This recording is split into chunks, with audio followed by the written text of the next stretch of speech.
गाँव में ऐसा भी होता था, हम क्या करते थे कि बालू मिट्टी जो होती थी, ठंडी-ठंडी होती थी वो, तो उसमें उसमें प्रॉपर पैर फँसा के, पंजा फँसा के और उसमें पूरी पे मिट्टी जमा के ऐसे थप-थप करके एक मकान सा, घर सा बन जाता था, जैसे लाइक गुफा टाइप का, और धीरे-धीरे से उसमें से पैर निकालते, तो वो एक टापू टाइप का बन जाता था। वो ऐसा लगता था जैसे हमने कितना बड़ा महल बना दिया, कितना बड़ा मकान बना दिया, क्या बना दिया भगवान जाने।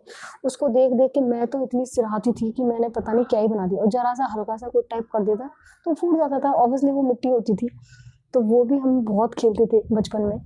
और जैसे कि पत्थर के जो कंकड़ नहीं होते, छोटे-छोटे से होते हैं, तो वो भी हम 5 लेते थे और ऐसे-ऐसे उछाल-उछाल के जो खेलते थे, वो भी हमने खूब खेला है। अब आप लोगों ने किसने क्या खेला है, आप कम से कम बताया तो करा करो। मैं खुद ही अपनी-अपनी बताती रहती हूँ, मुझे भी तो पता चलना चाहिए कि मैं ही खेली हूँ या आप लोग भी खेले होंगे। क्योंकि ये सब 90s के ये गेम थे और 90s में खेला करते थे गाँव में। क्योंकि मैं 5, 6, 7 साल की थी तब तक गाँव में रही हूँ, तो तब तक का मैं एक्सपीरियंस बता रही हूँ आपको खेलने-कूदने का।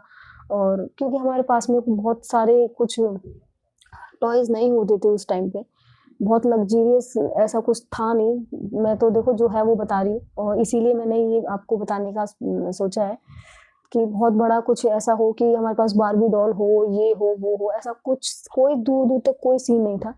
कभी-कभार मेरी दादी सा कभी मेले-मूले में चली गई तो वहाँ से एक ₹5 की जो डॉल आती थी, वो ले आती थी।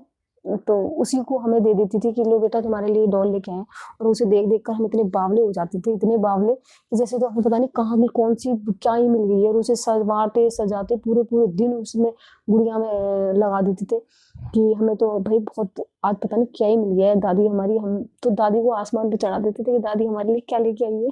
वो ₹5 की गुड़िया इतनी मायने रखती थी उस टाइम पे।